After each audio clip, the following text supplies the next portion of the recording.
Dalam kehidupan bermasyarakat, ada peraturan berupa norma dan sanksi yang dibuat dengan kesepakatan bersama.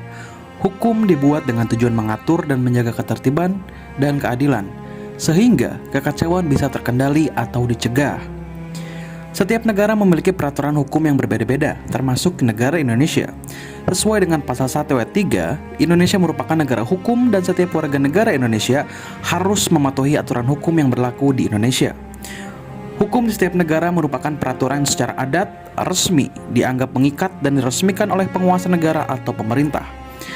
Ada banyak sekali hukum di Indonesia, undang-undang, peraturan pemerintah, kepres, sampai peraturan daerah. Kita semua pernah berandai-andai, bagaimana jika kita hidup di dunia tanpa adanya hukum? Tentu akan ada konsekuensi yang signifikan.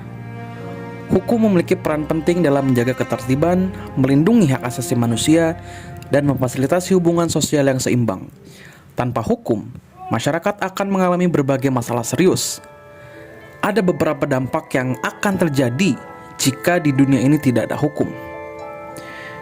Kekacauan yang pertama, akan adanya anarki dan kekacauan. Hukum memberikan kerangka kerja yang jelas untuk aturan dan tindakan yang diperlukan dalam masyarakat. Tanpa hukum, tidak ada otoritas yang mengatur perilaku individu. Hal ini dapat mengarah pada anarki dan kekacauan, di mana setiap orang bebas bertindak sesuai keinginannya tanpa memperhatikan kepentingan orang lain. Yang kedua, adanya pelanggaran hak asasi manusia. Hukum hadir untuk melindungi hak asasi manusia, seperti kebebasan berbicara, hak atas keadilan, dan kebebasan beragama. Tanpa hukum, tidak ada sistem yang memberikan perlindungan terhadap pelanggaran hak-hak ini. Hal ini bisa mengakibatkan penindasan, diskriminasi, dan pelanggaran terhadap kemanusiaan lainnya. Yang ketiga, tidak ada penegakan keadilan.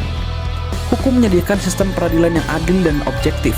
Tanpa hukum, tentunya tidak ada mekanisme formal untuk menyelesaikan perselisihan atau menegakkan keadilan. Hal ini dapat menyebabkan penyelesaian sengketa dengan cara yang tidak adil, seringkali berdasarkan kekuatan ataupun kekerasan fisik. Selanjutnya, gangguan terhadap ekonomi. Hukum tidak hanya mengatur bagaimana setiap individu untuk bertindak. Hukum juga mengatur kegiatan ekonomi dan perdagangan. Tanpa hukum yang mengatur kontrak, kepemilikan, dan perlindungan hak milik, pasar akan menjadi tidak stabil.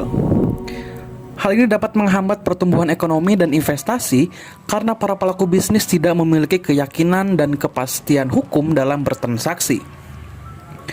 Yang kelima, tidak ada perlindungan terhadap kepentingan masyarakat. Hukum juga bertujuan untuk melindungi kepentingan masyarakat secara keseluruhan. Misalnya, hukum lingkungan bertujuan untuk melindungi sumber daya alam dan mencegah kerusakan lingkungan yang berlebihan.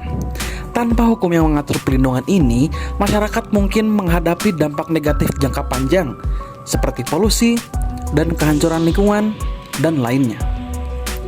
Meskipun hukum tidak sempurna dan masih memerlukan pembaruan, keberadaannya sangat penting dalam menjaga ketertiban, keadilan, dan keamanan masyarakat. Hukum memberikan kerangka kerja yang diperlukan untuk mengatur hubungan sosial dan melindungi hak-hak individu seperti kebebasan berpendapat, kebebasan berserikat, dan lainnya.